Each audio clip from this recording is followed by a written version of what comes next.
right off the bat, I can't stand Yang's better than you, try hard, cool guy shtick here. It's bad. I miss the bubbly, fun-loving, cool bombshell from volumes 1 through 3. This pissy, pouty, holier-than-thou drama queen sucks. And I know, oh, but she lost her arm, of course her personality would change. Yeah, but why did the writers make her change for the worse? Usually development like this makes the characters more interesting or entertaining. I hate modern day Yang. She has absolutely no redeeming qualities, and there's not even a hint of the character I originally loved from volumes 1 through 3. As a writer, why would you want to ruin your characters as a part of their quote-unquote development? It also doesn't help that this is the beginning of Barbara seemingly just giving up with her voice performance for Yang. There's no energy here, no passion. It just feels like Barbara is phoning it in, and this becomes the standard for Yang for the rest of the show. I said, send me to Crow, damn it! For some reason, she can't sound happy or excited convincingly anymore. But I doubt it.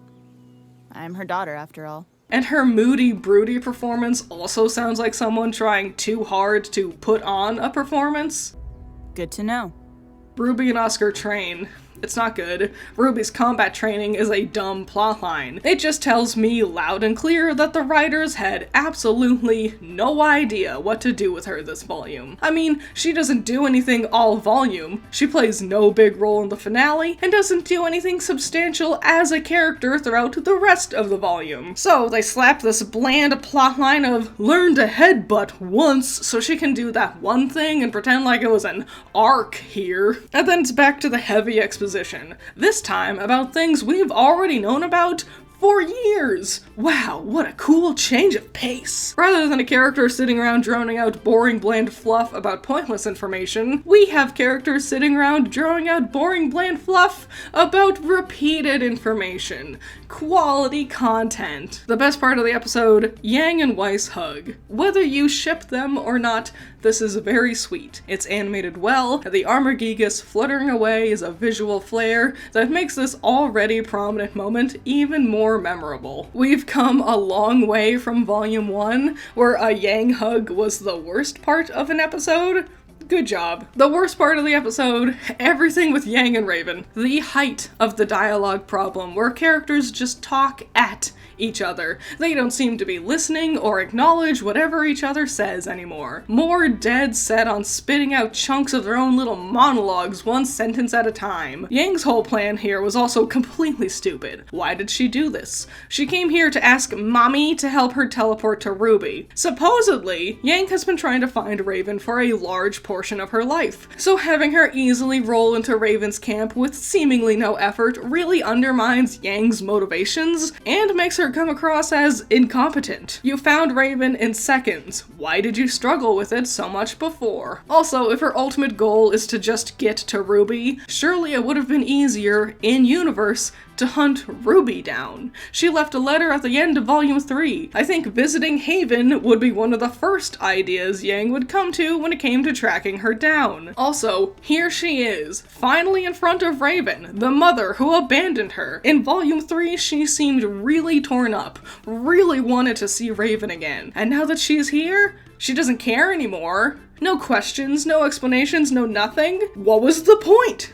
I actually cannot understand how a writer, any writer, would have this scene occur and seem to fundamentally not understand the point behind why people wanted to see this scene. How can the writers be seemingly so bored and uninterested in their own story? They set up these things. These are their characters. How can you, as a creative, give this little care to your own story? This is the 7th episode on my list, but don't be fooled. This is not as mid as the number would lead you to believe. Honestly, everything from number 4 down are what I would actually call bad episodes. Disappointment was really the flavor of the day here. I spilled lipstick in your Valentino bag. Oh, you spilled lipstick in my Valentino What? So, what I'm doing is I'm going to be reviewing a new episode of RWBY every day for the month of October. There's a handy dandy playlist of all the episodes in order, and a playlist from last year where I covered volumes 1 through 3. I hope you all have fun with the series. If you want to see the next episode a day early, consider becoming a patron. On that note, shout out to my $10 patrons. You're all amazing. Andrew, Valhalla Knight,